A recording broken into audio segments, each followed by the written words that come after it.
Hey everyone, welcome back to Comic Frontline. Jay here with another review. Today I'm reviewing Spider-Man 2099, number 1.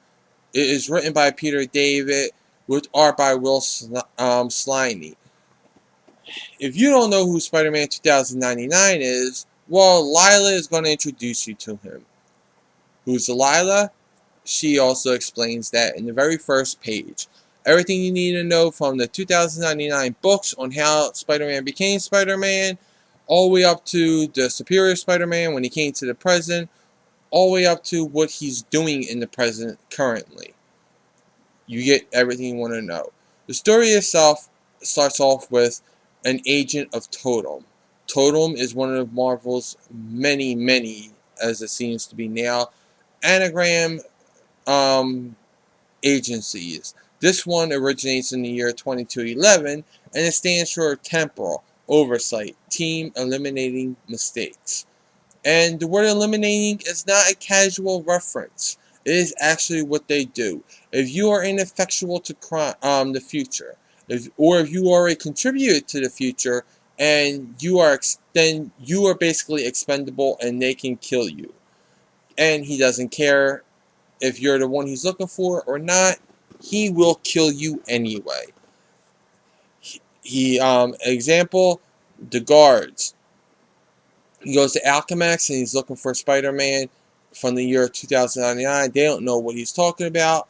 They just think he's some freak in a suit. He tells them, I'll kill you. And he does the one guard. Because he tells them, you're ineffectual to the future. And he kills them. The other guard, he tells them, you're going to have twins later. You didn't have them yet. One will die being hit by a car. The other one will go on to contribute to cancer. You can't die, but I can hurt you. That guy decides, you know what? I don't get paid enough for this. And he sends them up to the 18th floor where the executives are. And up there is where we find Miguel and Tiberius Stone. Tiberius is being a real douche here. He's selling the Spider Slayer robots from Superior Spider-Man's arc to a country where it's run by a dictatorship, and they really treat their women badly and everything. And not only that, but Miguel and him have to go there because they need to make their presence known when they do the sale. Their alarm goes off. Tiberius goes into this panic room and tells Miguel there's only room for one, so good luck there, kid. Let me know what happens. The T.O.T.E.M guy comes in, tells Miguel, I'm going to kill you because I'm from the future. And Miguel's like, well, why don't you just bring me back to my time and you can travel in time? He's like, that's not what we do. It's illegal for anyone outside of T.O.T.E.M to travel in time. They wind up going into Liz Allen's office, and Liz tells Spider-Man, you're not Spider-Man, I know Spider-Man. And then the T.O.T.E.M guy comes in, sees that it's Liz Allen, and is like, oh, you already had your son by this point in time. Well, he turns to Spider-Man 2099, and he says to him, you're being a pain to kill. You're making it harder than it has to be. I'll make a deal with you. I'll kill Liz Allen since she already had her son and she's expendable now. And then you can go on living. And Miguel's like, that's it? And he's like, yeah. I came here to kill you because you and Liz Allen do something that changes the future. And he's like, okay, cool. Go ahead. And just as he's about to kill Liz Allen, Spider-Man pulls the plug on his laser, which either kills the guy or sends him back to the future. We're not sure because it's just a bright light and the guy is gone. Liz Allen tells, her assistant, are there any windows broken?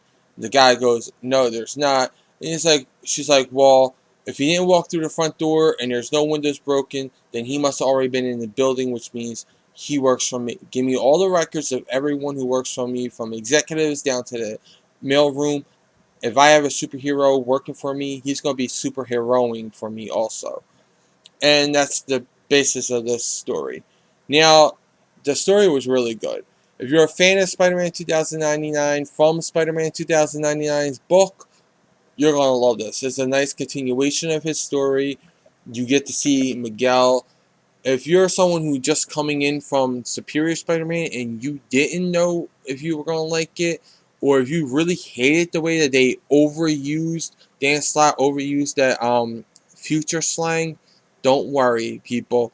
It is very little here. He only says a couple of future things and it's very casual, as if someone was saying dude to someone here, not like as if he appeared more like a futuristic surfer, I would say, in Slott's Superior Spider-Man, because he overused slang, just like a surfer might overuse the word dude every time, or like awesome dude, radical.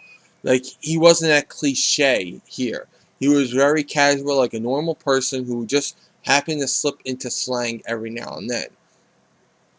Um, the part I didn't like was an editorial part. We meet this girl who's his superintendent of the building. She just so happens to also be that girl that he rescued in that short little Spider-Man 2099 story that we got in Amazing Spider-Man #1. That little teaser story we got. Well, it's referenced in here, but there's no like little editorial note telling people where to find that. So if you didn't read that issue, or you didn't read that part of the issue, which I know people who didn't, you're not gonna know, what he's talking about when he refers to this lady.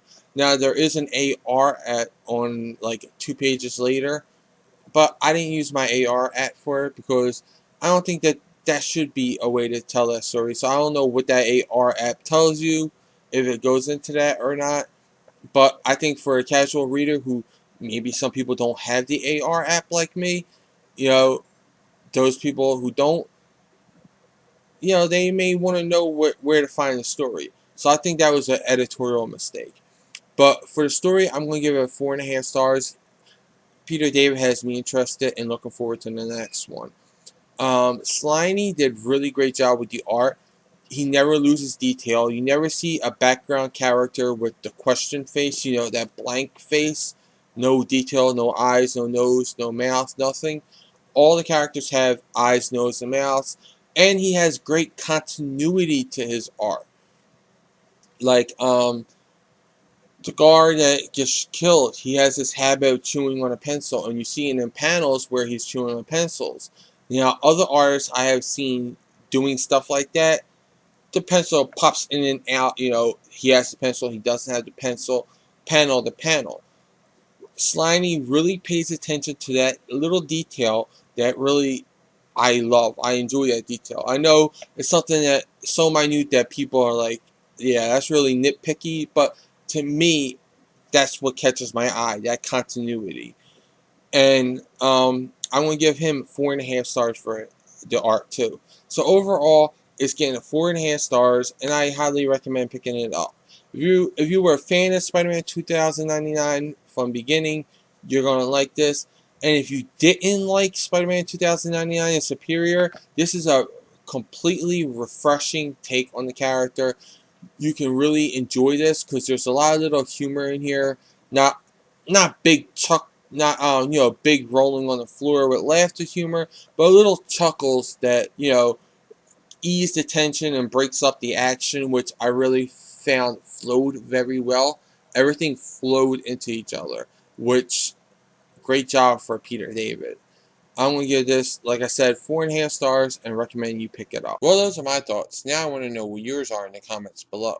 Also, like this video, subscribe to Comic Frontline, check out and subscribe to my channel, The Comic Book Theater.